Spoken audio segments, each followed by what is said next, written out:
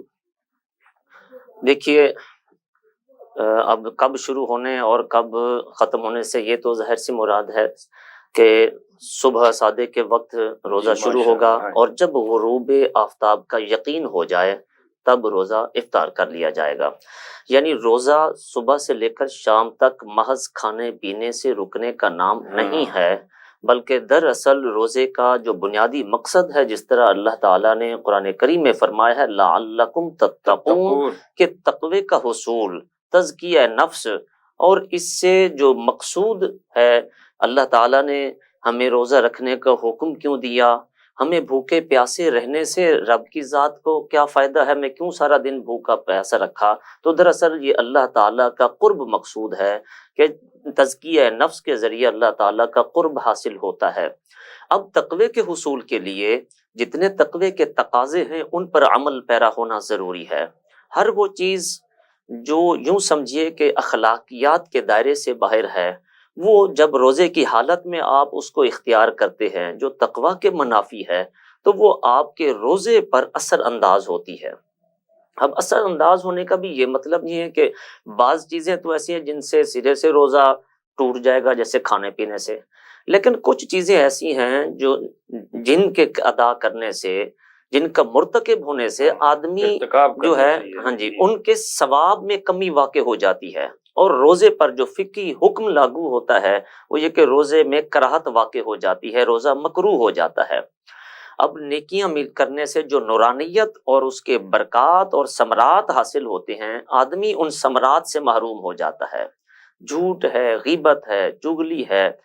اب روزہ رکھنے کے ساتھ ساتھ جہاں ہم ان چیزوں سے بچتے ہیں، کھانے پینے کو آدمی چھوڑ دیتا ہے، وہیں جن امور سے اللہ تعالیٰ نے اجتناب کرنے کا حکم دیا ہے ان امور سے بچنا بھی ہمارے لیے ضروری ہے.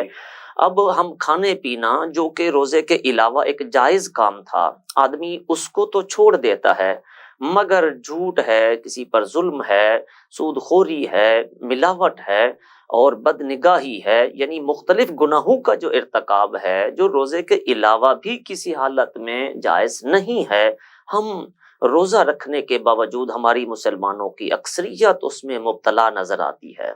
یہی وجہ ہے کہ سالہ سال ہم لوگ تسلسل کے ساتھ رمضان المبارک کے روزے رکھتے ہیں، مگر ہماری عملی زندگی میں کوئی انقلاب برپا نہیں ہوتا، اس کے فوائد اور ثمرات ہماری زندگیوں میں واضح نظر نہیں آتے.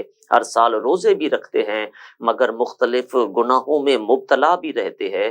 اس کی وجہ یہ ہے کہ روزے کی جو روح ہے، جو تقوی اختیار کرنا، جو رب تعالیٰ کا حقیقی مقصود تھا، جو تزکیہ نفس تھا، ہم اس کو ترک کر دیتے ہیں.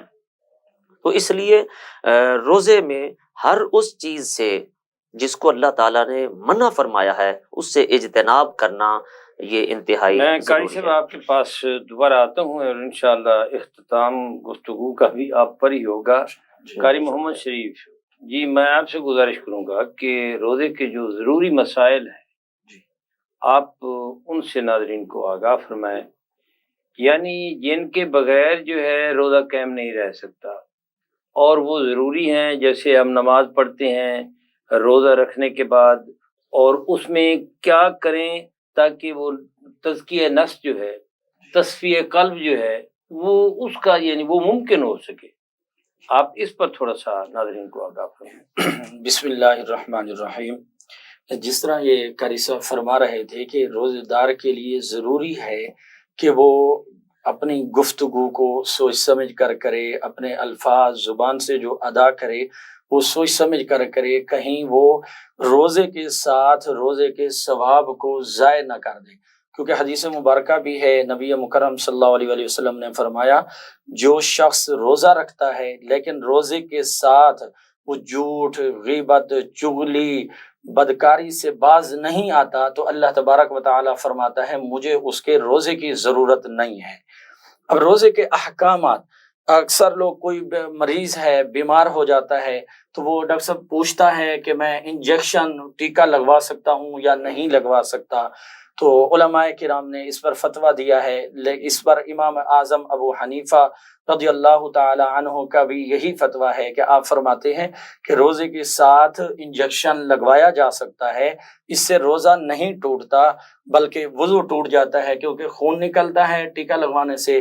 تو اس لیے آپ ٹیکہ اگر مجبور ہیں، اگر اتنی زیادہ آپ کو کوئی ایمرجنسی ہے تو آپ انجیکشن لگوا سکتے ہیں۔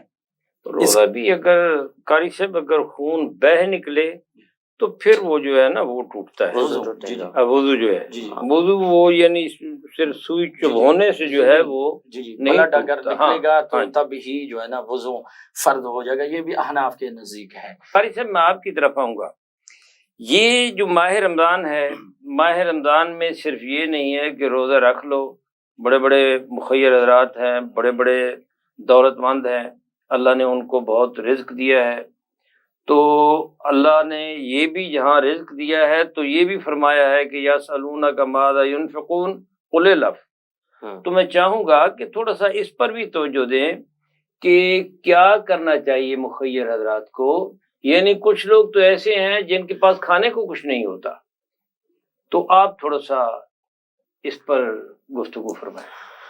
جی بہت شکریہ۔ یقیناً ایک ہمارے معاشرے کا ایک سلگتا ہوا مسئلہ ہے، عمومی طور پر نہایت ہی افسوس کے ساتھ جو ہے یہ کہنا پڑتا ہے مسلمانوں کی اس معاشرتی بے حسی پر کہ جب رمضان المبارک آتا ہے تو مصنوعی گرانی پیدا کر کے چیزوں کے ریٹ جو ہے وہ اپ کر دیے جاتے ہیں، بجائے اس کے اب یورپین کنٹریز میں، مغربی ممالک میں اگر دیکھیں کہ وہ جب ان کا کرسمس آتا ہے تو ڈسکاؤنٹ ریٹ دیتے ہیں، اور دیگر مسلم ممالک بھی اگر دیتے ہیں تو بالفرض کوئی چیز 100 روپے کے تو ہمیں 65 کی دیتے ہیں، مگر یہاں اس کا ریٹ 100 سے پھر انکریز کر جاتا ہے، تو ہمارے ہاں ریٹ جو ہے وہ بڑھا دیا جاتا ہے۔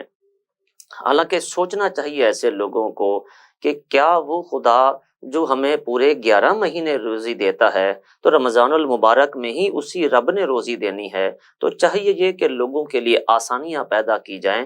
یہ جو ہے مہینہ دراصل رحمتیں لوٹنے کا مہینہ تھا، مگر ہمارے بعض تاجروں نے جو ہے وہ لوگوں کو لوٹنے کا مہینہ بنا لیا ہے۔ ایسے لوگوں کو اپنے رویوں پر نظر ثانی کرنے کی اشد ضرورت ہے۔ دیکھیے عبادت یہ نہیں، وہ لوگ بھی لوگوں کو لوٹ لوٹ کر پھر بعد میں حج عمرے پہ جا رہے ہیں۔ ارے بھائی کیا فائدہ ایسی کمائی کا؟ اس سے بہتر ہے کہ آپ عوام الناس، غریب لوگ جن کی قوت خرید کم ہے، ان کے لیے آسانیاں اور سہولت پیدا کریں، ذخیرہ اندوزی سے اجتناب کریں۔ یہ بھی ایک جو ہے وہ ظلم کے مترادف ہے۔ دیکھیے آپ کوئی ایسی اللہ کو عبادت کے تکبر کی نسبت جو ہے وہ ندامت کے آنسو بہانا یہ زیادہ پسندیدہ اور زیادہ پیارا ہے۔ تو اگر ہم کوئی شخص لوگوں کو لوٹ پاٹ کے اس کے بعد عبادت کا وہ سمجھے میں بڑا حاجی صاحب ہوں یا لوگوں میں صدقہ و خیرات تقسیم کرتا پھرے، ارے اس کی نسبت بہتر ہے کہ لوگوں کے لیے آسانیاں پیدا کرے، چیزوں کے جو مناسب ریٹ پورا سال چلتا ہے اس کے دائرے میں رہتے ہوئے لوگوں کو جو ہے وہ دیا جائے۔ یہ تربیت کا مہینہ ہے دراصل رمضان المبارک جو آتا ہے، ہمیں جو روزہ رکھ کر ہم ہر وقت ہمیں ہمارے سامنے پانی موجود ہوتا ہے اور پیاس کی شدت ہے، حلق سوکھ کے کانٹا بن چکا ہے، کوئی دیکھنے والا بھی نہیں ہے، اس کے باوجود ہم پانی نہیں پیتے۔ کس لیے؟ ہمارا یہ یقین کامل ہوتا ہے کہ ہم 7 پردوں میں بھی چھپے ہوئے ہوں، کمروں کے اندر جتنا چھپے ہوئے کوئی بھی نہ دیکھ رہا ہو، ہمارا رب ہمیں دیکھ رہا ہے۔ تو جب روزے کی حالت میں ایک طرف ہمارا یقین اس حد تک ہے کہ ہمارا رب ہمیں دیکھ رہا ہے، تو کیا جو آپ گرانی کر رہے ہیں یا آپ جو ملاوٹ کر رہے ہیں یا لوگوں کو زیادہ بھاؤ پہ چیزیں بیچ رہے ہیں، کیا یہ رب نہیں دیکھ رہا؟ کیا اس کا حساب نہیں دینا ہوگا؟ اس وقت ہماری توجہ جو ہے وہ کدھر چلی جاتی ہے؟ ہر چیز میں سختی اور مہنگائی اور لوگوں کو لوٹنا۔ اب ویسے ہی کچھ حالات نے ہماری قوم کو اس سطح پر پہنچا دیا ہے کہ اچھے خاصے وہ لوگ جو دوسروں کو دینے والے تھے آج ان کی قوت خرید ختم ہو گئی ہے۔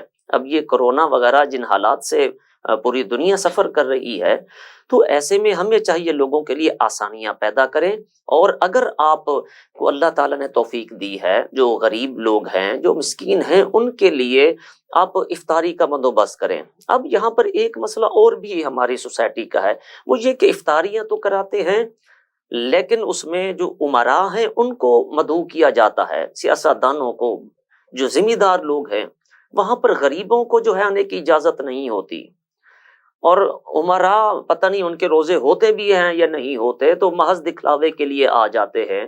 تو اس میں اگر غریب کو آپ روزہ افطار کروائیں گے تو یقین کریں اس کے دل سے جو دعا نکلے گی وہ آپ کی زندگی کو بدل کے رکھ دے گی۔ دوسری بات یہ کہ جہاں ہم لوگوں کے لیے یہ اہتمام کرتے ہیں افطاری کا، وہیں پر کچھ ہمارے گرد و پیش میں ایسے افراد اور ایسے سفید پوش بھی موجود ہوتے ہیں جو کسی کے آگے دست نگر ہونے سے، ہاتھ پھیلانے سے وہ بچتے ہیں، کسی کے آگے اپنی خودداری، ہاں جی، اپنی خودداری کا بھرم رکھتے ہوئے کسی کے آگے ہاتھ بھی نہیں پھیلاتے، لیکن حالت ان گھرانوں کی یہ ہوتی کہ وہ روزہ رکھنے کی یا افطار کرنے کی اپنے بچوں کو سموسے پکوڑے یا افطاری کا سامان بھی پورا کرنے کے قابل نہیں ہوتے۔ تو ہم لوگ اپنے ارد گرد رہنے والوں کے حالات سے باخبر ہوتے ہیں، کوئی بیوہ عورت ہے، کوئی یتیم بچے ہیں، تو ہمیں چاہیے کہ ضروری نہیں کہ جو آپ کے دروازے پہ آئے آپ اس کی ہیلپ کریں، ان لوگوں کو ڈھونڈ کر ان تک پہنچایا جائے۔ یہ عمل یقین کریں اللہ تعالیٰ اس کو اتنا پسند فرماتا ہے، اور آپ کی سوچ سے بھی زیادہ اللہ تعالیٰ اجر و ثواب عطا فرمائے گا، اس میں اخلاص آئے گا، ریاکاری کے عنصر سے آدمی بچا ہوا ہوگا۔ تو جہاں آپ یہ اہتمام کریں وہاں ہمسایوں کا خیال رکھیں۔ مشہور حدیث مبارکہ آقا علیہ الصلوۃ والسلام نے فرمایا کہ وہ شخص مسلمان نہیں ہے جس کا ہمسایہ بھوکا ہو اور وہ رات کو خود پیٹ بھر کر سوئے مگر اس کا ہمسایہ بھوکا ہوا ہو۔ تو اس کے لیے ایک چیز جو ہے وہ اور عرض کرنا چاہوں گا کہ چونکہ رمضان المبارک میں حدیث مبارکہ میں ہے اللہ تعالیٰ رحمت کے 300 دروازے کھول دیتا ہے، لیکن جہاں اللہ کی رحمتیں اس قدر چھما چھم برس رہی ہوتی ہیں، دیکھیے باقی مہینے ہیں ان کی مخصوص ایام، مخصوص راتیں، بعض مہینوں کے دن جو ہیں فضیلت والے ہیں، مگر یہ وہ مبارک مہینہ ہے جس کا ہر لمحہ، جس کی ہر گھڑی رحمت بھری ہے، ہر آن اللہ کی رحمتیں چھما چھم برس رہی ہوتی ہے۔ تو یہ جو جب رحمتوں کا نزول ہو رہا ہوتا ہے ہم سب لوگ اللہ کی رحمت کے جو ہے وہ متلاشی ہوتے ہیں۔ بلکہ بات طویل ہو رہی ہے کہ وہ ایک مشہور حدیث مبارکہ ہے کہ جبریل امین نے حضور صلی اللہ علیہ وسلم کی خدمت میں عرض کی، یا رسول اللہ، اللہ نے مجھے اتنی قوت و طاقت عطا فرمائی ہے کہ میں ریت کے ذروں کو، سمندر کے قطروں کو گن سکتا ہوں، مگر آپ کی ذات پر جو درود پڑھا جاتا ہے اس پر کتنی رحمتیں نازل ہوتی ہیں اس کو میں شمار بھی نہیں کر سکتا، اس سے میں بھی عاجز ہوں۔ تو ہم لوگ رحمتوں کے تو طلبگار ہوتے ہیں، مگر کچھ کام ایسے بے خیالی میں کر گزرتے ہیں جن کی وجہ سے آدمی اللہ کی رحمت سے محروم ہو جاتا ہے، وہاں رحمتیں رک جاتی ہیں۔ اور وہ دو کام ایسی ہیں، ایک تو کسی پر ظلم کرنا ہے، جب آپ کسی پر ظلم کرتے ہیں تو رحمت پھر نہیں نازل ہوتی۔ وہ شام کا سفیر حضرت عمر فاروق رضی اللہ تعالیٰ عنہ کے پاس آیا تھا نا کہ آپ ایک اینٹ کا تکیہ بنا کر سوئے ہوئے تھے، تو اس نے کہا تھا کہ میں جانتا ہوں کہ کس وجہ سے آپ مسلمانوں کے امیر ہو کر بھی اتنے سکون کی نیند سوتے ہیں، اس لیے کہ آپ ظلم نہیں کرتے۔ تو جس معاشرے میں ظلم ہو وہاں سکون کبھی نہیں آ سکتا۔ اور دوسری بات جو سود خوری ہے، یہ بھی ہمارے معاشرے کا ایک سلگتا ہوا المیہ ہے۔ تو جہاں سود خوری ہوتی ہے وہاں بھی اللہ کی رحمتیں رک جاتی ہیں، لہٰذا ہمیں ان چیزوں سے اجتناب کرنا چاہیے۔ گویا کہ ماہ رمضان میں بچنا چاہیے ان چیزوں سے۔ بالکل قاری صاحب آپ کا بہت بہت شکریہ، قاری محمد شریف آپ کا بھی بہت بہت شکریہ۔ ناظرین محترم، ہم گفتگو کر رہے تھے ماہ رمضان میں کن مسائل کو اور کن احکامات کو ہمیں مد نظر رکھنا چاہیے۔ تو اس کے لیے آپ جانتے ہیں بڑے ضروری احکامات جو ہیں وہ یہی ہیں کہ ہم روزہ رکھتے ہیں، طلوع فجر سے پہلے روزہ رکھتے ہیں، اور اللہ رب العزت نے اس پوری رات کو ہمارے لیے جو بھی حلال کام ہیں، حلال افعال ہیں، وہ ہم کر سکتے ہیں، جبکہ یہ پہلی امتوں پر یہ جائز نہیں تھے۔ 24 گھنٹے کا روزہ ہوتا تھا، اور روزہ جب ہم رکھتے ہیں، روزہ رکھنے کے بعد جو ہے پھر کھانا جو ہے بعض اوقات ایسا ہوتا ہے کہ جب فجر طلوع ہو جاتی ہے، اور اس کے لیے اب تو آسان ہے، اوقاف بن چکے ہیں، مواقیت بن چکے ہیں، اور جب نکارہ بجتا ہے، آواز آتی ہے اور وہ کہہ دیتا ہے کہ اب روزے کا وقت ختم ہو چکا ہے، تو ہمیں کھانا پینا بند کر دینا چاہیے، چونکہ اس کے بعد اگر آپ کہیں کہ جی چلو چائے پی لیں، پانی پی لیں، تو یہ جائز نہیں ہوگا۔ اسی طریقے روزے کا جب کھولنے کا وقت آتا ہے تو اس وقت بھی اعلان ہوتا ہے کہ روزہ کھولنے کا وقت ہو چکا ہے۔ روزہ اس وقت کھولنا چاہیے، کھجور سے کھولنا، رسول اللہ صلی اللہ علیہ وآلہ وسلم نے اس کی فضیلت بیان کی ہے۔ پانی سے کھول لیں، جس چیز سے بھی کھول لیں روزہ کھل جاتا ہے، اور اگر ان چیزوں سے کھولیں تو رسول اللہ صلی اللہ علیہ وآلہ وسلم کی خوشنودی حاصل ہوتی ہے۔ اور پھر آپ نے قاری حضرات سے آپ نے یہ سنا کہ روزہ رکھنے کے بعد جو ہے ہمیں غیبت بھی نہیں کرنی چاہیے، جھوٹ بھی نہیں بولنا چاہیے، اور ایسے افعال جن سے رسول اللہ صلی اللہ علیہ وآلہ وسلم نے اور قرآن نے منع فرمایا ہے ان سے ہمیں رک جانا چاہیے، جیسے وما آتاکم الرسول فخذوہ وما نہاکم عنہ فانتہوا، جو رسول اللہ صلی اللہ علیہ وآلہ وسلم تمہیں دیں وہ لے لو، جن سے منع فرمایا اس سے رک جاؤ۔ احکامات پر عمل کرنا بہت ضروری ہے۔ روزے کی حالت میں خالصاً یہ بہت ہی ضروری ہے کہ ہمیں غیبت چھوڑ دینی چاہیے۔ غیبت تو ویسے بھی بہت بڑا گناہ ہے، جھوٹ ویسے بھی، جھوٹے پر اللہ نے لعنت فرمائی ہے۔ تو آپ خود سوچیں کہ اگر روزے کی حالت میں ہم جھوٹ بولیں گے، ہم غیبت کریں گے، ہم کسی کا گلہ کریں گے، شکوہ کریں گے، تو اللہ رب العزت کو ایسا روزہ پسند نہیں ہے۔ ایسے روزہ رکھنے کی، بھوکا پیاسا رہنے کی ضرورت نہیں ہے۔ اللہ رب العزت تمہارے اخلاص کو دیکھتا ہے، تمہارے خلوص کو مد نظر رکھتا ہے۔ اس لیے ہمیں، جیسے ہم نے یہ ابھی گفتگو کی تھی کہ ایسی دوائی جو بہت ہی ضروری ہے ہمیں وہ استعمال میں لانی چاہیے، غیر ضروری چیزوں سے، غیر ضروری باتوں سے اجتناب کرنا چاہیے۔ سب سے ضروری ہے کہ باجماعت نماز پڑھیں، روزہ رکھیں، صبح رکھنے کے بعد آپ مسجد میں آئیں، نماز جو ہے وہ باجماعت ادا کریں، یہ بہت ضروری ہے۔ ورکعوا مع الراکعین، آپ باجماعت نماز پڑھیں گے، اللہ رب العزت آپ کو اس کا بہت اجر دے گا۔ 5 نمازیں ہوتی ہیں، اس کا اجر جو ہے، اس کا ثواب جو ہے یہ کئی گنا بڑھ جاتا ہے۔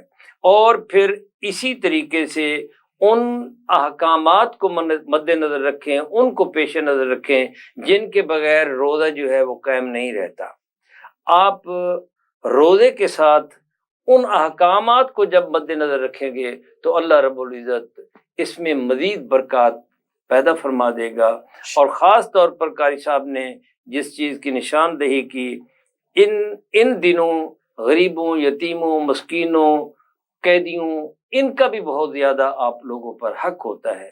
اور اللہ والے وہ ہوتے ہیں، صوفیاء وہ ہوتے ہیں جو طمع نہیں کرتے، جمع نہیں کرتے، منع نہیں کرتے، آنے والے دستے سوال دراز کرنے والے کا ہاتھ نہیں جھڑکتے، ان کو دے دیتے ہیں، جو موجود ہوتا ہے وہ اٹھا کر دے دیتے ہیں۔ یہی وتیرہ اہل بیت اطہار کا ہے، یہی وتیرہ صحابہ کرام رضوان اللہ علیہم اجمعین کا رہا ہے، یہی رسول اللہ صلی اللہ علیہ وآلہ وسلم کی سنت ہے، اور یہی اللہ تعالیٰ کے احکامات ہیں۔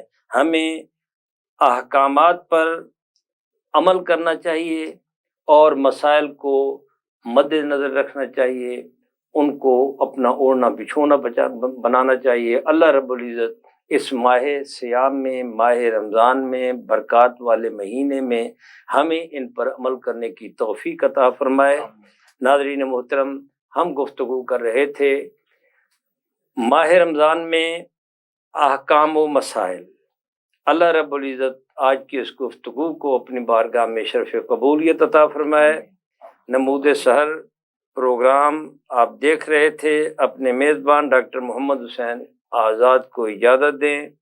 اللہ حافظ۔ This program is sponsored by Shama Banaspati and Cooking Oil, Viz Wash, Gulistan Property Marketing, SM Foods, Volca Foods International, Al Kareem Builders, and Dhareja Group of Academies.